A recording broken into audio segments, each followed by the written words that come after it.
আসছেন? আমরা সুনামগঞ্জ থেকে এসেছি, দোয়ারা বাজার।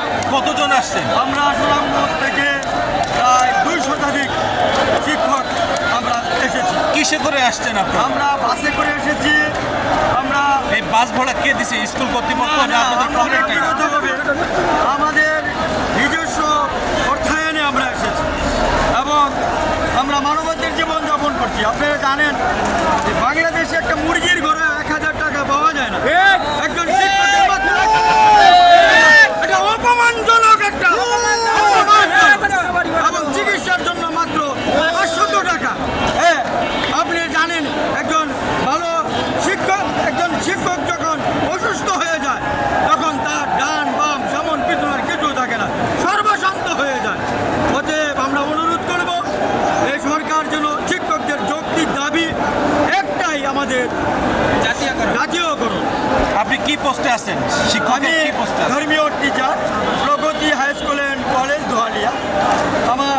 আপনাদের যদি এখন দাবি দেওয়া পূরণ না হয়, আপনাদের পরবর্তী পদক্ষেপ আমাদের যদি দাবিগুলি পূরণ না হয় তাহলে আমরা লাগাতার কর্মসূচি দেব এবং প্রয়োজনে আমরা শিক্ষা প্রতিষ্ঠানে আমরা ক্লাস বর্জন করে আমরা অবস্থান ধর্মঘট করব। আপনাদের পক্ষ থেকে সরকারের কাছে কি কেউ গেছে এখনো? আমরা ইতিমধ্যে 5 সদস্যর একটা টিম আমরা সচিবালয়ে আমন্ত্রণে আমরা পাঠিয়েছি। সেখানে এখনো আলোচনা চলছে। টিমের নেতৃত্বে কে আছে? আজিজি স্যার আছেন। তিনি কোথায় আছেন, মানে কি পোস্টে আছেন, কোন স্কুলে আছেন, তার বাসা কোথায় জানেন? তিনি একজন অধ্যক্ষ এবং তিনি সারা বাংলাদেশের সমন্বয়কারী এবং শিক্ষকের পক্ষে উনি যৌক্তিক দাবি নিয়ে আমাদের লড়াইয়ের নেতৃত্ব দিচ্ছেন।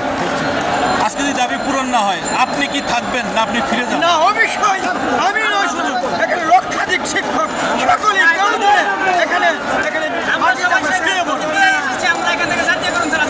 আর আপনাদের খাওয়া দাওয়ার কি ব্যবস্থা? যে এখন আমরা চিরা মুড়ি এবং আমরা শুকনো খাবার নিয়ে এসেছি, যখন যা তখন হবে আমরা এরকম প্রস্তুতি নিয়ে এসেছি। এক দাবি পূরণ না বলতে এক দাবি আমাদের জাতীয়করণ, এটা সরকারের পক্ষে সম্ভব ইনশাআল্লাহ। আমরা এখন তো ডক্টর মোহাম্মদ ইউনূস দেশে নাই, তাহলে আপনারা কার কাছে দাবি জানাচ্ছেন? এই খবরটা এখন তো আপনার জন্য মিডিয়ার যুগ, মুহূর্তের ভিতরে তিনি দেশে থাকা অবস্থায় আপনাদের এই সমাবেশটা করলে ভালো হতো না? অবশ্যই। হ্যাঁ, তাহলে তিনি তো এখন নাই, তাহলে দাবি আপনার মেসেজটুকু ওনাকে জানিয়ে দেওয়া যেতে পারে এবং স্থলাভিষিক্ত অবশ্যই দেশের পরিস্থিতি নিয়ন্ত্রণের জন্য উনি অবশ্যই একজন প্রতিনিধি রেখেছেন এবং ধন্যবাদ। জি ধন্যবাদ।